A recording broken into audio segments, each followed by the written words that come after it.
कोल्हापूर महानगरपालिका निवडणूक प्रभाग क्रमांक 12 आणि या 12 मधून अधिकृत उमेदवार जरी नसले तरी अत्यंत महत्वाचे उमेदवार सन्माननीय जितू सलगर यांनी कोल्हापूर महानगरपालिकेचं स्थायी समितीचं सभापती पद देखील भूषवलेलं आहे। 2-3 वेळा नगरसेवक देखील झालेले आहेत।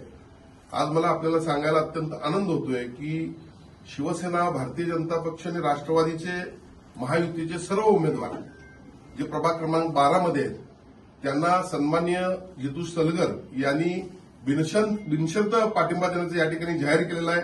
त्यांचं मी मनपूर्वक आभार व्यक्त करतो आणि त्याचबरोबर महायुतीच्या वतीनं निवडणुकीनंतर राज्यस्तरीय समित्या असतील, महामंडळं असतील किंवा शहरस्तरीय असेल किंवा जिल्हास्तरीय असेल, एक अत्यंत महत्वाचं पद देऊन त्यांचा आम्ही सन्मान करू अशा प्रकारचं मी त्यांना या ठिकाणी अभिवचन देत आहे।